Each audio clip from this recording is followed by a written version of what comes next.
Hello everyone, today we will bring to present to you a project in Drancy popularly known as the City of Death, Citte de la Motte. Our group is made of Laura Bello, Nicolas Patiño, Santiago Castillo, Nicolas Pinilla, Alejandro Augustus, Daniel Gomez, and Sofia Crotes. Introduction. This public housing program aimed to provide as many people as possible with good living conditions. It also had to contribute to reckon with the anarchic development of the suburbs. The new neighborhood of Drancy had to include shops and other services. Citte de la Motte had to respond to the unusual hygiene standards at the time and gave the opportunity to use new standards in industrial manufacturing methods that gave them an international reputation. Architects. Marcel Lutz was a French architect and urban designer. Eugene Bedouin was a French architect and urban planner. Relationship with context and heights. Currently in Drancy, the Cité de la Mode is quite differently from what it is today. Part of the buildings that were at the time were demonstrated, where the project consisted of 5 large constructions also linked to the main design of the U that stars in the project. At that time, the project was not completed and in its entirety, but they were considered at the time as the first Parisian skyscrapers. The passage of the time gave rise to the new buildings outside the project itself, each of them with different types of height and different functions. Back to 20th century, the vast majority of its surroundings were undeveloped spaces, even though their information is scarce. In the illustrative images, you can see the heights that were within the context of the City of Death. You can see a variety of heights according to their use in most cases. The color orange is 5 floors. It is in the U-shaped building and technical services equipment that is behind the project.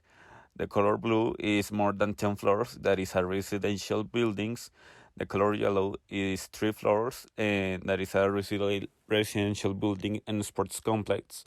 And the color green is 10-floor housing building. The concept of high altitude with high population density is clearly implemented, which is very striking strategy.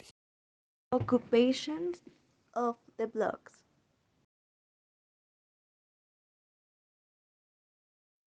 The Cité de la Muette is the first case of industrialized construction for high-rise collective housing, using a mixed system of steel structure combined with concrete panels. Typological variations.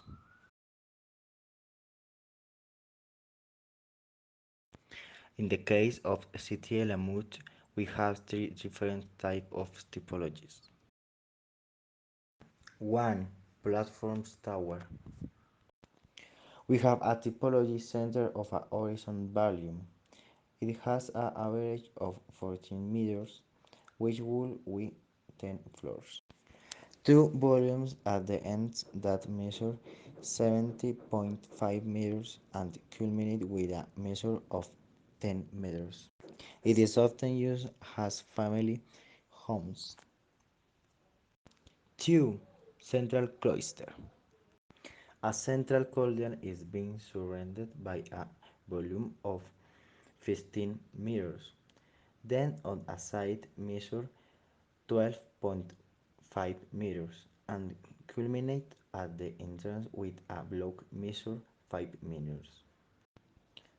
This block maintains visual tower of the central corridor of each structure. They are maintained as a public space. 3. Horseshoe shape. Horseshoe shape volume 10 meters high with a center corridor. The second, third, and fourth floors are single family dwellings while the second floor is used as a business and commercial area. Analysis of urban elements.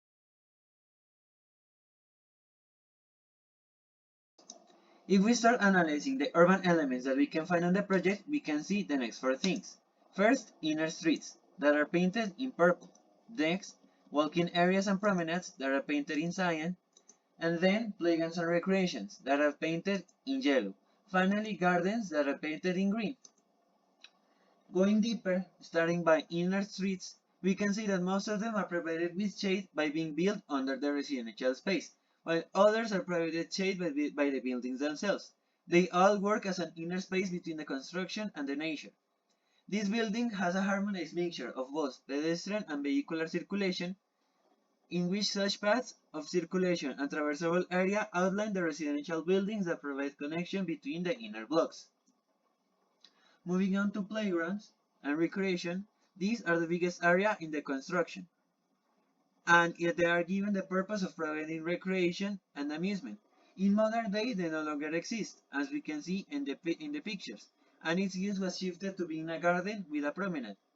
Now then, what is a promenade? As we can see in science, they used to exist, and they are a concept developed by Le Corbusier that refers to the implied itinerary of a built environment. In this case, it's used as a walkable space located inside the big central garden. Talking about gardens, the gardens are located under all of the plot. They are very wide and they provide visual pressure.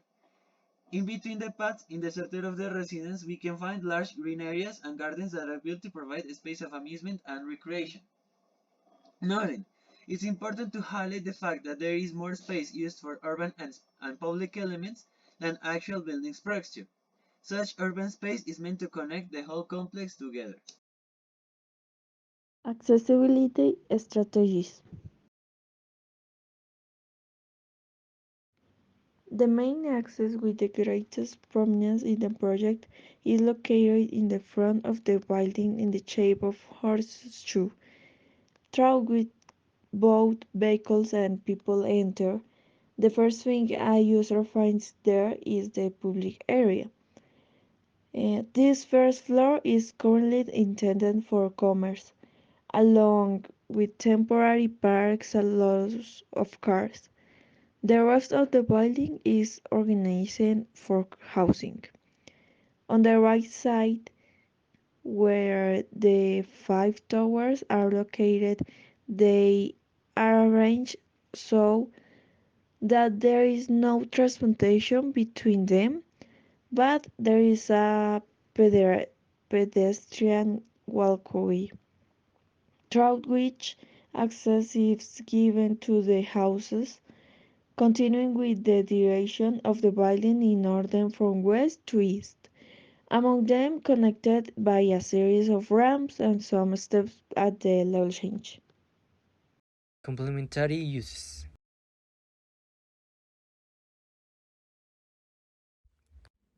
Today, these collective houses remain a tangible link to the past, although their main functions have evolved.